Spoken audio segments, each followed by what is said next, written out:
के समर्थन में चौधरी भूपेंद्र सिंह हुड्डा जी, चौधरी उदयभान जी, भाई दीपेंद्र जी और आदरणीय दीपक बावरिया जी, इनके जो फैसले हैं ये जिनके कंधे पर हाथ रखेंगे उस साथी के साथ जो है रात दिन मेहनत करेंगे और जो इनके फैसलों के खिलाफ जाएंगे फिर हम लोग उनके बिल्कुल भी समर्थन में आपको कहीं दिखाई नहीं देंगे, पर सिर्फ उनके साथ रहेंगे जिनके कंधे पर हमारे शीर्ष नेतृत्व का हाथ रहेगा। नमस्कार, मैं हूं अजय भारद्वाज और आप इस समय ग्राउंड मीडिया देख रहे हैं। साथियों, फिलहाल विधानसभा क्षेत्र उचाना में हमारी टीम मौजूद और कांग्रेस पार्टी के युवा नेता सन्यासी हैं स्वामी आदित्य वैश्य जी इस वक्त हमारे साथ मौजूद है और राजनीतिक चर्चा करेंगे। आज कड़वे सवाल भी होंगे इनके लिए भी। सबसे पहले तो स्वामी जी, ग्राउंड मीडिया में स्वागत आपका। बहुत बहुत धन्यवाद। राम जी, बहुत बहुत धन्यवाद। राम राम, नमस्ते, प्रणाम आपको भी और ग्राउंड मीडिया के सारे दर्शकों को भी। और कैसे हैं जी? ठीक है, मैं बिल्कुल ठीक हूँ। जय भारत। अच्छा, इलेक्शन कमीशन ने जैसे ही चुनावी डेट दी है उसके बाद मतलब जो चुनावी जो राजनीतिक गतिविधियां वो तेज हो चुकी है। तेज होगी, बिल्कुल। तो कैसा आपका चुनावी कैंपेन है, कैसा चला हुआ? हम लोग तो बहुत खुश हैं, पूरी कांग्रेस पार्टी खुश है और आपको तो पता है हम लोग तो पिछले 6 महीने से एक ही बात कह रहे हैं कि इस सरकार को स्थगित करके जो है चुनाव करवाने चाहिए। चुनाव आयोग ने बहुत अच्छा संज्ञान भी लिया और 1 महीने पहले ही जो है चुनाव की डेट निर्धारित की। पूरी कांग्रेस पार्टी में एक खुशी की लहर और सारे कार्यकर्ता जो है उमंग से भरे हुए हैं कि बहुत जल्द जो है एक ऐसी सरकार से पीछा छूटने जा रहा है जो किसान विरोधी थी, जो जवान विरोधी थी, जो पहलवान विरोधी थी, जो कर्मचारी विरोधी थी और आम जनमानस की भावनाओं को कुचलने वाली सरकार थी, वो जा रही है।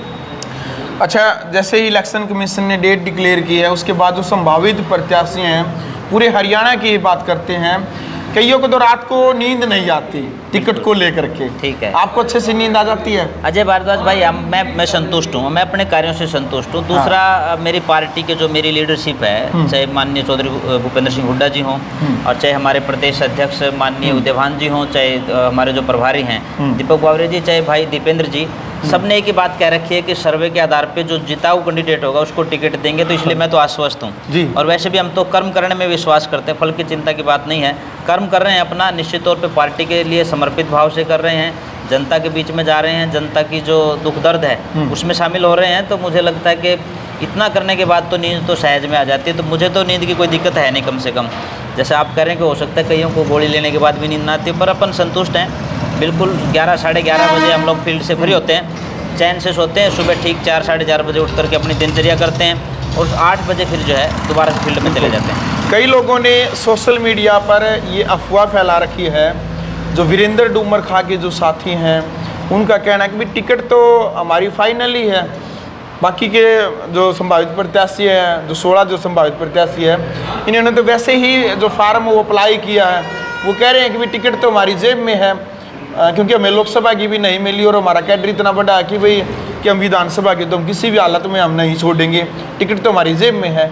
फिर क्यों प्रयास कर रहे हो, फिर क्यों ऐसे भाग दौड़ कर रहे हो? उनका कहना भी टिकट तो हमारी जेब में है। अजय भारद्वाज जी, बहुत आप कमाल की बात कही है। मैं एक ही बात कहना चाहता हूँ, जो टिकट जेब में है ना वो नहीं चलती यहाँ पे। वो तो बस के कंडक्टर की जेब में बहुत सी टिकटें हैं जी, जेब में जिसके टिकट है ना वो नहीं चलती है। और ये भ्रम है कि किसी की भी जेब में टिकट है। पार्टी हाईकमान है, पार्टी की अपना कैडर है, पार्टी का सिस्टम है, अधिकारी हैं, पार्टी अपने सर्वे करवाती है, उन सारी चीज़ों के बाद जो है वो टिकट फाइनल होती है। तो किसी को ये भ्रम हो कि मेरी जेब में है तो फिर वो चुनाव के लिए पहले से ही अप्लाई कर सकते हैं, वो तो। परंतु मैं ये कह सकता हूँ कि पार्टी हाईकमान, कांग्रेस एक जो है अनुशासित पार्टी है और उसमें हम लोग तो उस पार्टी के एक सिपाही के रूप में काम कर रहे हैं। मैं भी और जो जितने भी साथी जिन्होंने आवेदन किया है, 17 साथियों ने आवेदन किया है, निश्चित तौर पे अपना दावा तो कर सकता है कि मेरा पक्ष मजबूत है। पर कोई ये कहे कि आज ही मेरी जेब में टिकट है या मैं ही फाइनल हूँ, मैं ही चुनाव लड़ूंगा, ये लगता है कि थोड़ी जल्दबाजी है और ये उनके व्यक्तिगत विचार है। मैं तो उनसे सहमत नहीं हूँ। मैं भी नहीं कह रहा हूँ कि मेरी जेब में है। कुछ लोगों का तो कहना है कि भाई कांग्रेस यदि आ जाती है और उचाना से ब्रजेंद्र यदि एमएलए बन जाता है तो फिर कांग्रेस की तरफ से सीएम ब्रजेंद्र सिंह होगा, क्योंकि वो दावेदार हैं सीएम पद के। इस प्रकार की बातें बोली जा रही है। आपको क्या लगता है? हुड्डा समर्थक कह रहे हैं कि हुड्डा सीएम बनेगा। आपके मुंह से पिछली बार मैंने सुना था कि भाई हरियाणा सीएम कौन, आपने कहा था कि हुड्डा साहब बनेंगे। बिल्कुर अजय भारद्वाज भाई, एक ही बात कहना चाहता हूँ। निश्चित तौर पे चौधरी भूपेंद्र सिंह हुड्डा जी जो है वो तीसरी बार सीएम बनने जा रहे हैं और वो इसलिए भी क्योंकि उनका जो 10 साल का कार्यकाल रहा है ना वो एक ऐतिहासिक कार्यकाल रहा है। आज अगर आप या कोई और मीडिया का साथी या कोई दूसरा व्यक्ति या उनके समर्थक ये कहें कि ब्रजेंद्र सिंह जो है वो मुख्यमंत्री पद के दावेदार हैं, वो कहते हैं ना कि न तो 9 मन तेल होगा न राधा नाचेगी। सबसे पहली प्राथमिकता एमएलए बनना है। यदि एमएलए बनते हो तो उसके बाद की बात है। दूसरी बात, मुझे लगता है कि चौधरी भूपेंद्र सिंह हुड्डा जी के सामने भाई ब्रिजेंद्र जो है, मैं उनका सम्मान करते हुए कह रहा हूँ कि उनका वो कैलिबर नहीं है। अब तो सबसे पहली लड़ाई तो टिकट के लिए है, एमएलए बनने के लिए लड़ाई सबसे ज़्यादा महत्वपूर्ण है।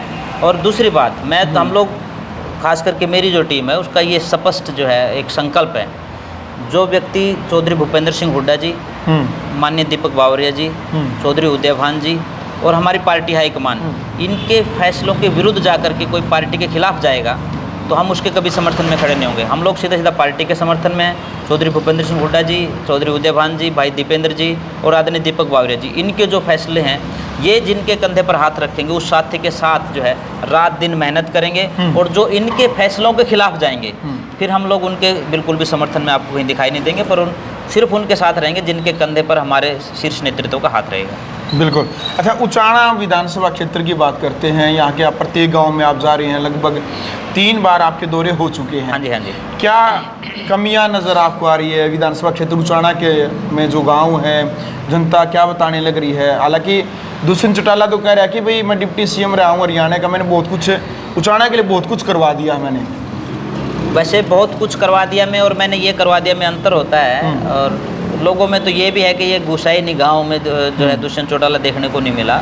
दुष्यंत चौटाला के राज में जिस भावना से लोगों ने उनके साथ जुड़ाव पैदा किया था उसको तो उन्होंने खुद तोड़ा है। आज जब हम गांव में जाते हैं, आप जींद से आए होगे, खटखट टोल पे रुके होगे, उस गांव में पूछ करके देखना क्या पीने के पानी की व्यवस्था है। इस कोने का गांव है। आप बिल्कुल पीछे दूसरी साइड में चले जाओ, थुआ छात्र में पीने का पानी है क्या? आप इधर से नहीं, दुर्जनपुर चले जाओ, आप डुमरखा में चले जाओ, पीने का पानी नहीं है, पशुओं के लिए पानी नहीं है, कुछ गाँव को छोड़ करके खेत के लिए पानी नहीं है। इससे अगली बात, जो विद्यालय हैं, कितने विद्यालयों में पूरे टीचर हैं, ये दुष्यंत चौटाला जी बताएंगे क्या?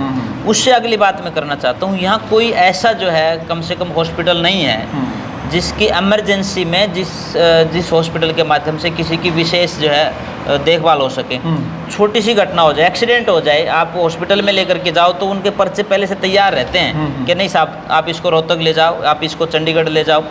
वो सुविधाएं आज 50 साल के बाद नहीं है, जबकि 2 बड़े घराने जो है वो उनका राज रहा है यहाँ पर।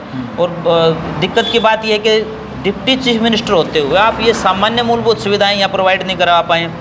बेटियों के लिए कॉलेज नहीं है, कहते हैं कि जी छात्र में कॉलेज है, और छात्र का कॉलेज तो स्कूल में चल रहा है जहाँ 5वीं 6ठी क्लास के बच्चे पढ़ते थे जिन कमरों में बैठ करके।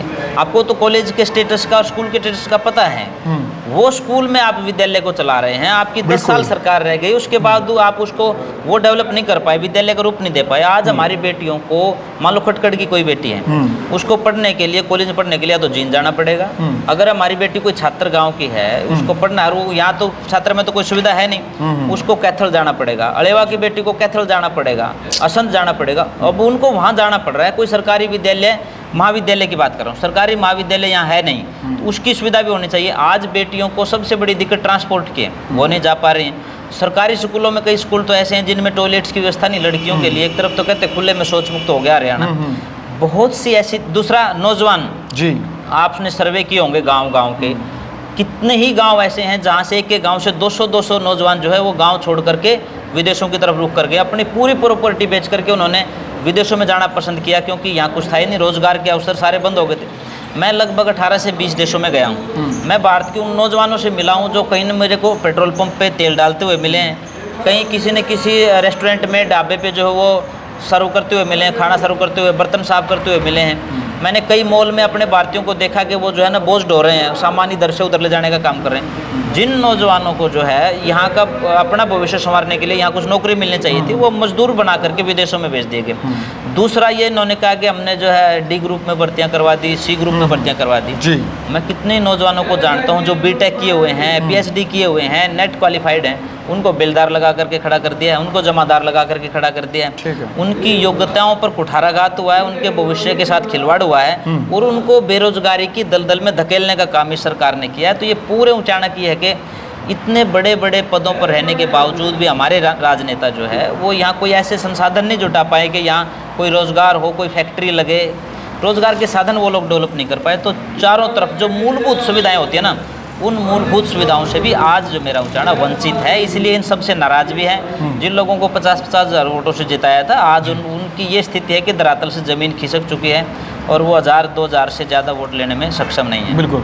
अच्छा, कुछ लोगों का कहना भी आप सन्यासी हैं, सन्यासी बाबाओं को राजनीति से क्या लेना देना, तो अपने पहाड़ों में जाकर के अपनी तपस्या में लीन क्यों नहीं होते, वहाँ क्यों नहीं बैठते, भाई ये राजनीति के चक्कर व्यू में क्यों फंस गए? देखो अजय भाई, आप तो जानते हो, आप सामाजिक आदमी हो। मैं पिछले 18-19 वर्षों से सामाजिक काम कर रहा हूँ। आंदोलन भी किए, शराबबंदी आंदोलन में हम लोग शामिल रहे, किसानों के आंदोलन में शामिल रहे, बंधुआ मुक्ति मोर्चा के आंदोलन में हम लोग शामिल रहे, बेटी बचाओ वाले मूवमेंट में हम लोग शामिल रहे। पर बहुत बड़े बड़े आंदोलन करने के बाद भी एक बात आती है कि जब उनको वहाँ कोई कानून बनाने की बात आती है, उनको इम्प्लीमेंट करने की बात आती है, तो हम सरकार की तरफ देखना पड़ता है जी। अगर सरकार में हमारे आदमी हैं, हमारे विचार के आदमी हैं, तो वो चीज़ों को इम्प्लीमेंट कर देते हैं, वो कानून लागू हो जाते हैं, नहीं तो होते नहीं। तो सारे साथियों का ये विचार हुआ कि जहाँ से कानून बनते हैं, क्यों नहीं हम लोग वहाँ पर जाएँ, वहाँ पर जा कर के हम किसानों की लड़ाई लड़ें, वहाँ पर पहलवानों की लड़ाई लड़ें, वहाँ पर जवानों की लड़ाई लड़ें, देश के नौजवानों की लड़ाई लड़ें, और सिर्फ इसी उद्देश्य के साथ कि जिस समाज सेवा के संकल्प के साथ हम लोग चले हैं उसको और ज़्यादा मजबूती के साथ कर सकें। इसलिए मैंने ये क्षेत्र चुना है। और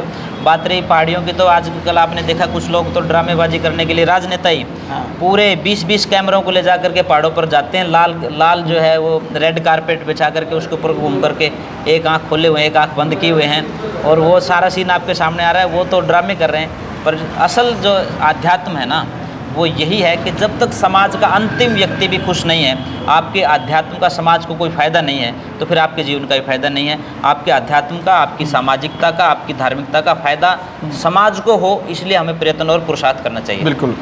17 जो नाम है विधानसभा क्षेत्र उच्चारण जो संभावित प्रत्याशी हैं, आप कहाँ मेरिट के आधार पर अपना स्थान मानते हैं? देखो, यदि मेरिट के आधार पर, सर्वे के आधार पर बात करते हैं तो बहुत मतलब हम लोग अच्छी पोजीशन में हैं, फील्ड में हम बहुत अच्छी पोजीशन में हैं। और जितना भी कहते हैं ना कि सोशल इंजीनियरिंग जो होती है, चुनाव में ये चीज़ें काउंट होती हैं, सोशल इंजीनियरिंग में हम लोग बहुत अच्छी पोजीशन में हैं। लोगों से मिलने जुलने में, मेरी आर्य समाज की बैकग्राउंड, मेरे पर किसी जात बिरादरी का ठप्पा नहीं है, और मेरा सामाजिक जीवन है, किसी प्रकार का कोई आरोप मेरे जीवन पे नहीं है।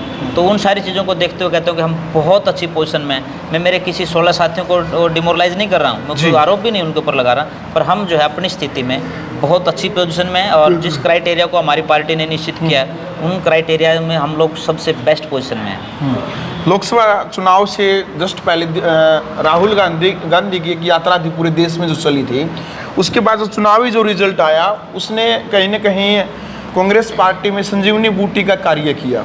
अब हरियाणा में जो दीपेंद्र हुड्डा की जो पैदल यात्रा जो चल रही है, आपको क्या लगता है इसका कितना क्या असर हरियाणा विधानसभा चुनाव के ऊपर पड़ने वाला है? लोगों ने ना अपना एक मैंडेट दे दिया, लोगों ने जो विचार बनाना था वो बना लिया है। और दीपेंद्र हुड्डा जी का जो ये हरियाणा मांगे हिसाब पद यात्रा का कार्यक्रम चल रहा है, ये इतना विशेष कार्यक्रम है जब भाई पूरी की पूरी जनता उमड़ करके आ रही है। एक एक कार्यक्रम में 20-20, 30-30 हज़ार लोग जो है वो पैदल चलते हैं उनके साथ जो है, और एक ही आवाज़ उठा करके साथ में चलते हैं कि अब जो है सत्ता को बदलना है।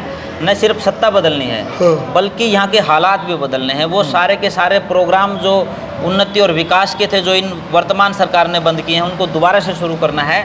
पदक लेकर के आने वाली बेटियों को पद मिलता था, वो इन्होंने सरकार ने बंद किया, उसको दोबारा से शुरू करना है।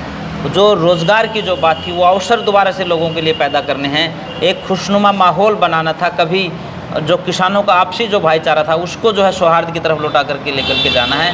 और दीपेंद्र हुड्डा जी की ये जो यात्रा है, इसने नए सिरे से एक जान फूंक दी है। और बीजेपी जो लोकसभा में हाफ थी, इस यात्रा के बाद जैसे 1 अक्टूबर को चुनाव आएगा, उसमें पूरी साफ है।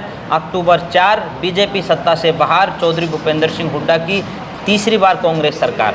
बिल्कुल। चलो भाई, फिलहाल वीडियो आपने देख ली भाई। कमेंट बॉक्स के माध्यम से अब स्वामी आदित्य वेश जी से जो भी राजनीतिक जो चर्चा हमने जो की है, अब क्रिया की जो प्रतिक्रिया आप जरूर रखें। वीडियो को ज़्यादा से ज़्यादा शेयर करें। ग्राउंड मीडिया के लिए अपने कैमरामैन सहयोगी इंतजार के साथ मैं जय भारद्वाज। राष्ट्र निर्माण की जानकारी के लिए ग्राउंड मीडिया चैनल को सब्सक्राइब करें और शेयर करें।